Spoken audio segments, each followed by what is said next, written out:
a WikiVidi Documentaries production. Don't forget to like and subscribe. Enjoy. 89th Academy Awards. The 89th Academy Awards ceremony, presented by the Academy of Motion Picture Arts and Sciences, honored the best films of 2016 and took place on February 26, 2017, at the Dolby Theatre in Hollywood, Los Angeles, California, at 5:30 p.m. PST. During the ceremony, AMPAS presented Academy Awards in 24 categories. The ceremony, televised in the United States by ABC, was produced by Michael DeLuca and Jennifer Todd and directed by Glenn Weiss. Comedian Jimmy Kimmel hosted the ceremony for the first time. In related events, the Academy held its 8th annual Governors Awards ceremony at the Grand Ballroom of the Hollywood and Highland Center on November 12, 2016.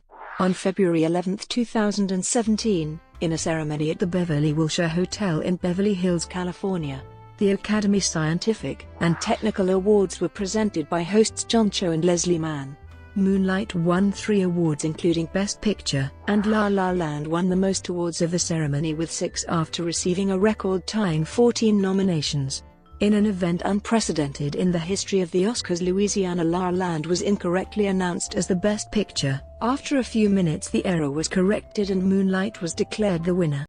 Moonlight became the first film with an all-black cast, and the first LGBT-themed film to win Best Picture. Hacksaw Ridge and Manchester by the Sea won 2 awards each. Winners with 1 award include Arrival, Fantastic Beasts and Where to Find Them, Fences, The Jungle Book, O.J., Made in America, Piper, The Salesman, Sing, Suicide Squad, The White Helmets, and Zootopia. Winners and nominees.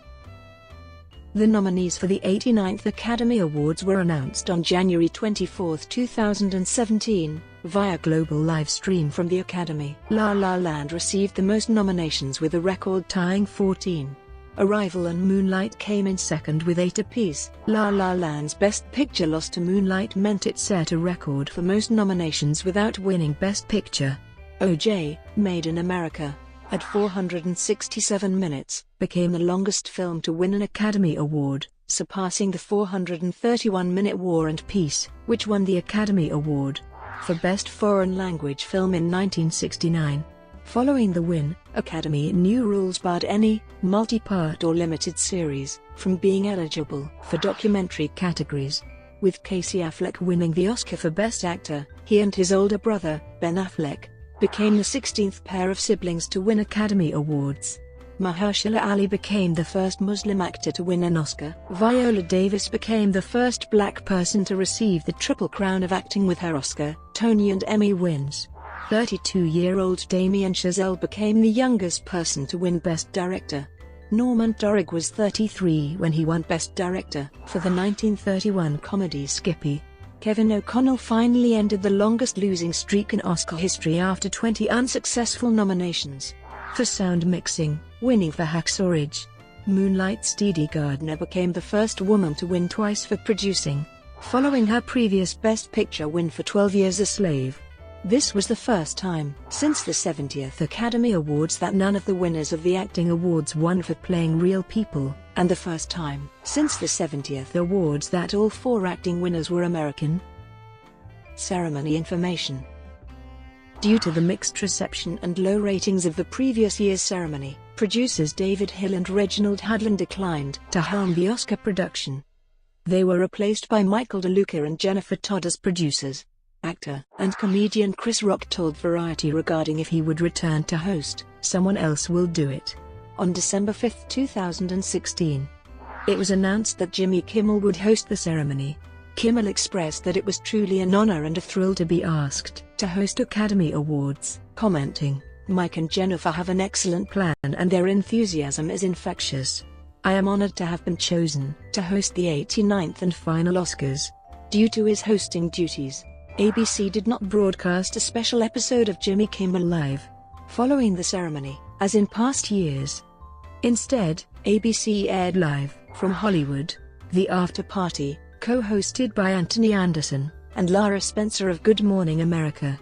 The stage set was designed by Derek McLean. Box office performance of nominated films. At the time of the nominations announcement on January 24, 2017, the combined gross of the 9 Best Picture nominees at the North American box offices was $483.8 million, with an average of $53.8 million per film. When the nominations were announced, Arrival was the highest-grossing film among the Best Picture nominees with $95.7 million in domestic box office receipts. La La Land was the second highest-grossing film with $90.5 million, followed by Hidden Figures, Hacksaw Ridge, Fences, Manchester by the Sea, Hell or High Water, Lion, and Moonlight. 35 nominations went to 13 films on the list of the top 50 grossing movies of the year. Of those 13 films, only Zootopia, Moana, Louisiana, La Land, and Arrival were nominated for Best Picture, Best Animated Feature or any of the Directing, Acting or Screenwriting awards. The other top 50 box office hits that earned nominations were Rogue One, A Star Wars Story, The Jungle Book, Fantastic Beasts and Where to Find Them, Suicide Squad, Doctor Strange, Star Trek Beyond, Trolls, Passengers, and Sully. Racial diversity. In the previous 2 years, the awards had come under scrutiny for the lack of racial diversity among the nominees in major categories, which included no actors of color being nominated. After the nominees for the 89th awards were announced on January 24, many media outlets noted the diversity of the nominations, which included a record-tying 7 minority actors and a record-setting 6 black actors. For the first time in the Academy's history, each acting category had black actors, with 3 nominated in the Best Supporting Actress category and 3 black screenwriters nominated in the Best Adapted Screenplay category in the same year. Also nominated was 1 black director, the fourth in Oscar history. The awards continued to be criticized by actors and media organizations representing non-black minorities. The National Hispanic Media Coalition stated that Latino actors were not getting the opportunities to work in front of camera, and, with few exceptions, in back of the camera as well. Daniel Maeda, chair of the Asian Pacific American Media Coalition, stated that the omission of Asian actors from the nominations list reflected the continued lack of real opportunities for Asians in Hollywood. A skit performed during the ceremony, in which a group of tourists enter the theater, led to criticism of host Jimmy Kimmel over his mocking of an Asian woman's name.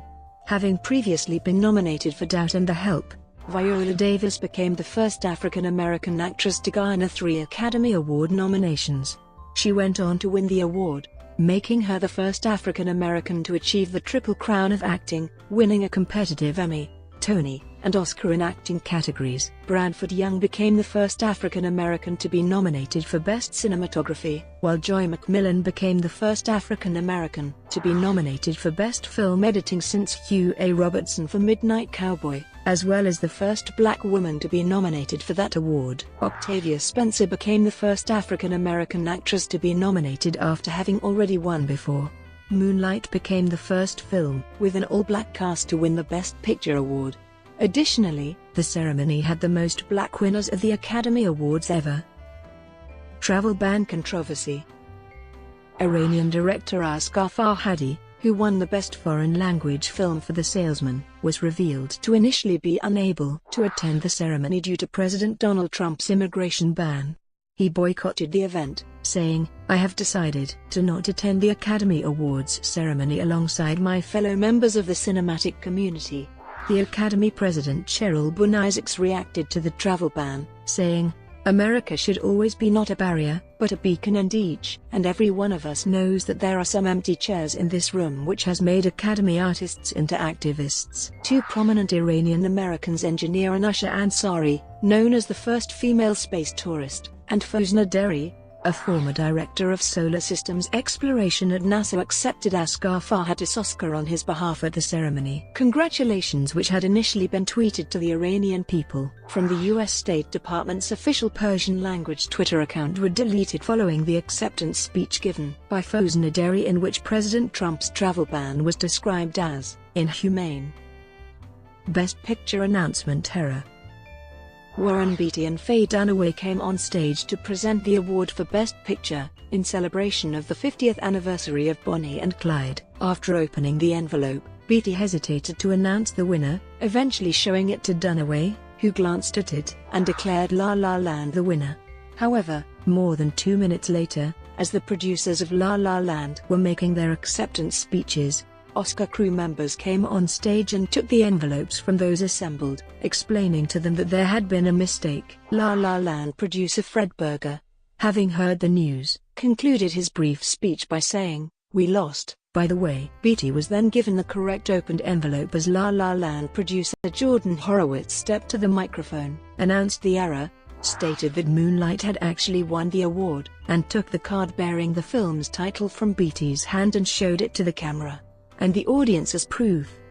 The La La Land team, particularly Horowitz, would later be praised for their professional handling of the situation. Beatty returned to the microphone and explained that the envelope he had initially been given named Emma Stone for her actress performance in La La Land, hence his confused pause, and confirmed that Moonlight was the winner. The producers of Moonlight then came on stage. Horowitz presented the Best Picture award given to him to them, and they gave their acceptance speeches. According to The Hollywood Reporter, PricewaterhouseCoopers, the accounting firm responsible for tabulating results, preparing the envelopes, and handing them to presenters, creates 2 sets of envelopes, which are kept on opposite sides of the stage. It is intended that each award has one primary envelope and one backup envelope that remains, with one of the PwC accountants in the wings. Video stills from the broadcast show that Beatty and Dunaway had been given the single remaining still unopened backup envelope for actress in a leading role. As they walked onto the stage, PwC issued a statement apologizing for this error. An article from the New York Times explained, Brian Cullinan, the PwC accountant who handed Beatty the wrong envelope, had been instructed not to use social media during the event, but had tweeted a snapshot of Emma Stone moments before handing the wrong envelope to the official presenters. Variety published photographs of Cullinan that were taken at the time which showed him backstage while tweeting the image. Critical reception and television ratings. The show received a mixed reception from media publications. Some media outlets received the broadcast more positively, with praise directed toward host Kimmel. Television critic Sonia Saraya of The Variety remarked, "Kimmel's Oscars found a way to balance the telecast between that sensibility, the treacly self-satisfaction of sweeping orchestrals and tap-dancing starlets, and the very real widening gulf between the wealthy and cultured elites in Hollywood and the global public they make art for." Robert Bianco of USA Today said that, "A host can make matters better or worse, and on that scale, Kimmel definitely fell on the better side. He was a constantly amusing, good-natured presence who usually hit the mark, and who was able to recover quickly when he didn't." Television critic Brian Lowry from CNN stated, "Kimmel proved a helpful choice given the polarized climate. He brought a light touch to his satire, acknowledging partisan division and poking at Trump without seeming mean-spirited, and an overall silliness to the proceedings." Others were more critical of the show. Jeff Jensen of Entertainment Weekly remarked, "Kimmel didn't know when to stop and didn't know when to bail on stuff that wasn't working. A judgment fail that got more irritating as the show went long. They had to do the parachuting snack delivery thing 3 times." Time television critic Daniel Daddario wrote, "To dispense with what did not work. It was unfortunate that the evening's host didn't seem to share the evening's general embrace of humanity, but, well, one can't have everything." The Oregonian columnist Christy Turnquist wrote, "His recurring visits got less entertaining as the evening dragged on." She added, "And does anybody else find the long-running mock feud between Kimmel and Matt Damon as hilarious as they do?" By the end of the Oscars broadcast, this bit felt as tedious as the ill-advised recurring segments featuring actors waxing on about favorite films, attaining 32.9 million US viewers according to Nielsen ratings. The ceremony's telecast had a 4% drop in viewership from last year's ceremony and had the lowest US viewership since the 80th ceremony in 2008, which averaged 32 million viewers. In July 2017, the ceremony presentation received 8 nominations for the 69th Primetime Emmys. The following month, the ceremony won one of those nominations for Outstanding Directing for a Variety Special. In Memoriam. The annual In Memoriam segment was introduced by Jennifer Aniston, with Sarah Bareilles performing a rendition of Both Sides Now. During the montage, Beforehand, Aniston paid verbal tribute to actor Bill Paxton, who died the day before the ceremony. The segment paid tribute to. Brought to you by Wikividi Documentaries. Would you like to know more?